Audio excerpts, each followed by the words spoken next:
दोस्तों, आप उसी तरह के जहाज में सफर करना चाहोगे जो भयंकर हादसे का शिकार हुआ हो और जिस जहाज में 1500 से ज्यादा लोग मारे गए हो। कभी दुनिया का विशाल जहाज रहा टाइटैनिक सैकड़ों साल पहले विशाल हिमखंड से टकराकर 2 टुकड़ों में टूट गया था। 2.5 घंटे बाद जहाज अटलांटिक महासागर में डूब गया। इस हादसे में 1500 से ज्यादा लोग मारे गए थे। 1912 में यह जहाज ब्रिटेन के साउथैम्पटन बंदरगाह से न्यूयॉर्क जा रहा था। इतिहास के पन्नों में दर्ज इस हादसे के ठीक 110 साल बाद 2022 में टाइटैनिक 2 फिर से समुद्र की लहरों से टकराएगा। जब यह जहाज पानी में उतरेगा तो पुराने टाइटैनिक की याद दिलाएगा। न्यू टाइटैनिक की कीमत लगभग 35 करोड़ रुपए होगी, जिसे चीन में बनाया जा रहा है। इसमें पुराने टाइटैनिक की तरह 2400 यात्रियों को और 900 क्रू मेंबरों को एक साथ ले जाएगा। इसका केबिन भी उसी तरह से बनाया जा रहा है जैसे टाइटैनिक में पहले से था। टाइटैनिक जहाज पहले जहां से चला था उसी तरह इस जहाज को भी चलाया जाएगा। और आपको बता दूं, इस जहाज में इंटरनेट की कोई भी सुविधा नहीं होगी। यह यात्री को उन हर लम्हे की याद दिलाएगा, उन स्थानों के बारे में बताएगा जहाँ से होकर टाइटैनिक गुजरा था। चीन में तैयार हो रहा टाइटैनिक 2 को 2022 में लॉन्च किया जाएगा और 1912 के हादसे में शिकार हुए टाइटैनिक जहाज का मॉडल हूबहू बनने वाला है। और टाइटैनिक 2 2022 में यात्रा के लिए निकलेगा। और खास बात यह है कि यह टाइटैनिक 2 उसी रास्ते से चलेगा जहां से टाइटैनिक निकला था और उत्तर अटलांटिक महासागर में दुर्घटनाग्रस्त हो गया था।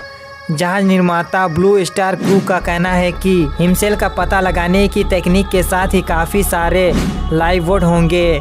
कंपनी का कहना है कि जहाज की पहली यात्रा दुबई से साउथैम्पटन तक होगी। इसके बाद अटलांटिक के लिए यात्रा पर निकलेगा। नई शिप को बनाने को लेकर हादसे में मारे गए यात्रियों के घर वालों ने आलोचना की है कि वे इसे बनाने वाली कंपनी के पास टिकट बुक कराने के लिए होड़ लगी हुई है। एक टिकट के लिए 12 लाख डॉलर यानी कि 8 करोड़ रुपए से ज्यादा तक की रकम ऑफर की गई है। वर्तमान हालत के मुताबिक इसमें यात्रियों के बचाव के प्रक्रिया, safety, satellite control, digital navigation system आदि में बदलाव किया गया है। बाकी शिप की डिजाइन और इंटीरियर में कोई भी फर्क नहीं नजर आएगा। इसके अलावा इसमें हर पैसेंजर के लिए लाइफ बोट होगी। अगर गलती से आइस बर्फ से भी टकरा जाए तो इसके हालत में भी निपटाने के लिए शिप में जरूरी बदलाव किए गए हैं। वर्तमान नियम कायदे को ध्यान में रखते हुए एक चेंज किया गया है कि नई शिप में पुराने वाले मुकाबले में 4 मीटर ज्यादा चौड़ा होगा और पुराने टाइटैनिक को उत्तरी आइलैंड के बेलफास्ट में बनाया गया था, जबकि इस नए टाइटैनिक 2 को चीन में बनाया जा रहा है। दोस्तों, टाइटैनिक उस समय कभी नहीं डूबने वाला शिप माना जाता था, लेकिन टाइटैनिक न्यूयॉर्क से अमेरिका के लिए निकला था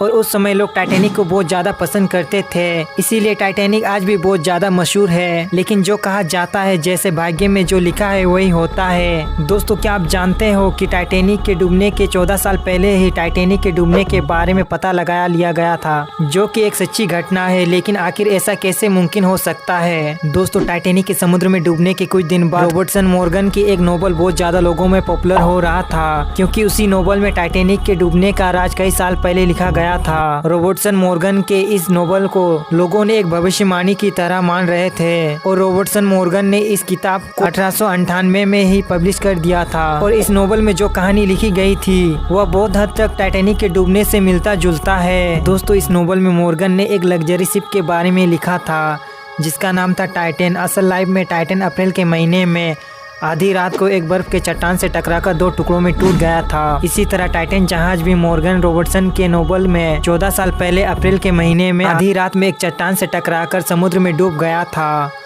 मॉर्गन ने अपनी कहानी में जिस लग्जरी शिप के बारे में लिखा था वह कभी नहीं डूबने वाला शिप कहा जाता था और असल लाइफ में टाइटैनिक को भी कभी नहीं डूबने वाला जहाज कहा जाता था। और सोचने वाली बात यह है कि मॉर्गन ने अपनी कहानी में टाइटैनिक को दुनिया का सबसे बड़ा जहाज कहा था और रियल लाइफ में टाइटैनिक को दुनिया का सबसे बड़ा जहाज कहा जाता था उस समय। आपको क्या लगता है? कमेंट करके जरूर बताएं। क्या ऐसी नोवेल टाइटैनिक 2 के बारे में भी होगी या नहीं, या तो आने वाला समय ही बताएगा।